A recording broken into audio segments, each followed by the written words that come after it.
Hey everyone, I'm going to be shooting some new rounds through my rifle setup over here to see how they group. Normally I shoot a 150 grain AccuTips, sighted in at 300 yards through my Seiko rifle. It's got a 26-inch fluted barrel on it. Today I'm going to try out some of these precision hunters from Hornady with their ELD X bullet. These ones will be shooting a 7mm Remington Magnum 162 grains. I'd like to see how the harmonics of these bullets do in my barrel and group of my barrel, again at 32 yards. So let's see how they group there.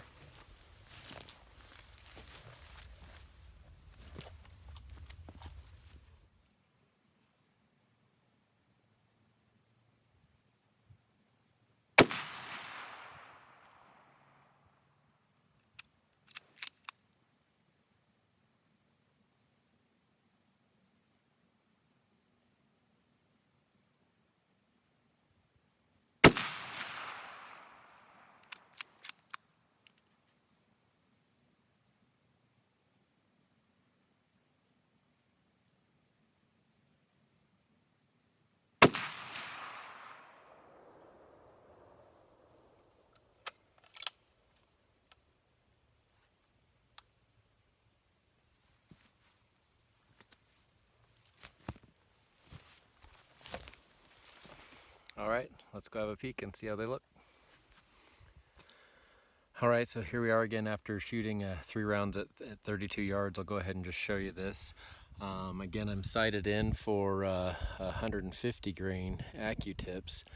So this is what those are shooting. So I'm looking more at my groupings right now to see if I like this round, and then I'll sight in my rifle. These close ranges, I like to see a little bit more of a clover leaf, but that's not bad having them touch. I'd like to try this round again at 100 yards and see how it's doing there. Hey everyone, so after those last 2 videos, I was able to take this round out a couple more times before hunting season. The next time I took it out, I zeroed it, brought it down a little because I was shooting AccuTips before, so as you saw in that video, I was just a little bit off from the bullseye.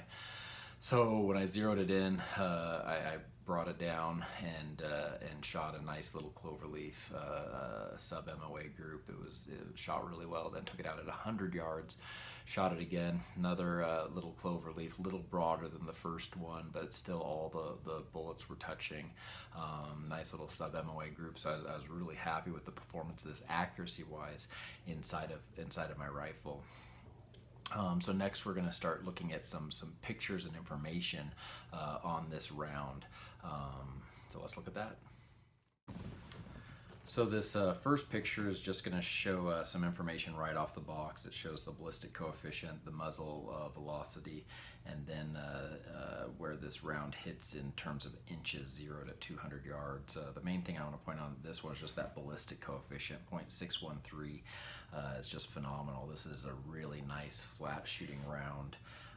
And I really like it when a round shoots flat because I can have a greater zero on it with a greater kill zone.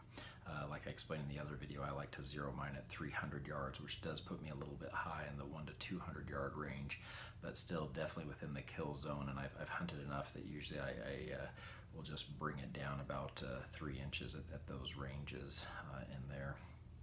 The next video is actually from the Hornady website. This is going to show us that 162 grain ELD X. And the main thing I want to show you on this one is when it gets to the end of that, and you may need to pause it just for a second to see this, but the foot-pound of energy at 500 yards on this 162 grain bullet is 1,860 foot-pounds of energy. That is really good. That's amazing energy, and you'll get some differences of opinions in how much energy you want on a round when you're hunting big game, things like elk and stuff like that. I personally like to see 1,500 foot-pounds of energy to safely and ethically put an animal down. I don't want to get too much into that. We each have our own philosophies, and that's not to say mine's right or wrong. But what this graph didn't show on the Hornady website is, where does this kind of get down to that 1,500 foot-pounds of energy? So I use their Hornady's app on my phone to look at this bullet, and out at 700 yards is when we get down to just below 1,500 foot-pounds of energy, around 1,460. So that's pretty amazing that this round can reach out with that much energy to 700 yards, and I'd feel very safe if I had a good shot to reach out there and harvest an animal. The next video shows the 270 145 grain ELD X. I don't have personal experience with this one. This is what a buddy of mine shoots, and was fortunate enough to learn about this bullet from him. He's a big time deer hunter and just did really well with this round. So even the 270 round out at 500 yards, it still has about 1,500 foot-pounds of energy there. So that's pretty impressive. Nice round for white-tailed deer. So from here, we're going to look at some actual pictures in the field. I took this out and was fortunate enough to harvest an elk. So if you don't want to see pictures of this, they're a little bit more gruesome. I'll just prepare you for that. You may want to pause that, but otherwise, if you love hunting and harvesting your own meat, go ahead and proceed. The first picture is just the elk I harvested. Beautiful little 5x6 on public land, which is what I hunt. I don't hunt any private land. The next picture after that one, I'm actually going to show you the wound. It's a little bit hard to understand exactly what this picture is, but this is the front quarter. This is, we're seeing the elbow here, and the bone just above the elbow. And the herd came out at about 620 yards. I was able to get this shot at 597 yards after cow calling a few times. He held up and stood broadside. I use a Spartan tripod. It deploys really quickly. I just have it a tube in my backpack so I can slide it out real quick and have it set up within a few seconds. And so I was just fortunate enough to get a really good shot on this, and again went through the elbow. I've cleaned away the bloodshot here and basically reached in and just pulled out a handful of pulverized bone. About 4 inches of the bone in the front quarter was just gone, and this is what you're seeing, is that missing bone and just the fragments that remain. From here, you'll see in the next picture, it passed through the front shoulder. Here we've got the front shoulder off, and you can see where it came through the rib cage into the chest cavity, and probably hit the heart, the left lung, because it was somewhat of an uphill shot, and then got caught up in the hide. So I was just really impressed. Put this animal down. It went downhill about 75 yards and expired. Couldn't have asked for a better shot or a better harvest. So in the next videos, we'll start looking at the bullet after the fact that we were able to recover. So you can see here in this video 2 rounds. The one on the left is the 162 grain 7mm, and the one on the right is a 145 grain 270. This is important to show because Hornady claims that this bullet does a really good job across the entire range of retaining weight and mushrooming to create a good wound channel. And so this 162 grain was the shot I took at 597 yards. I think it mushroomed quite nicely. Then the one on the right is one a friend harvested a doe with, a white-tailed doe, at 25 yards.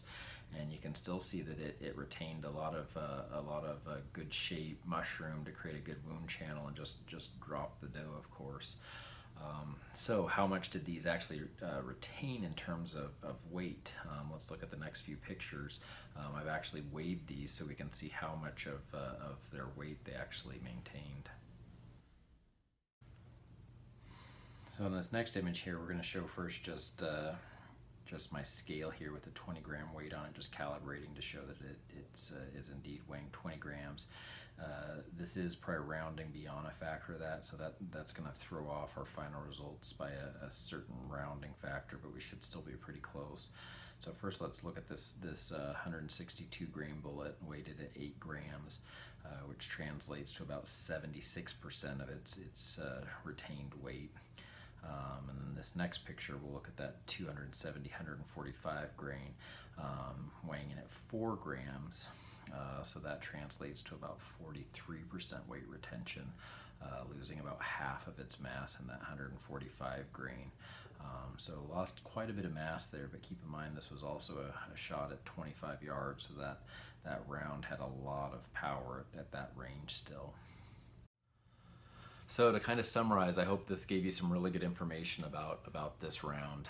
Again, a friend turned me on to it, and in reading about it online, it just looked like a great round. I like the flat trajectory, the ballistic coefficient. I like the energy that it still carried at long ranges, but yet would still mushroom at short ranges and wouldn't just blow apart on the animal with all of that energy. So in testing it in the field, granted this is only 2 animals, but I am really impressed with what I'm seeing about this round, and at least for the foreseeable future will be the one that I'll be using for hunting. So I hope this helps you guys, if anyone's looking at this round, to decide if this might be something that you'd like to use for your hunting endeavors. So anyways, thanks for watching, and good luck out there. Shoot straight.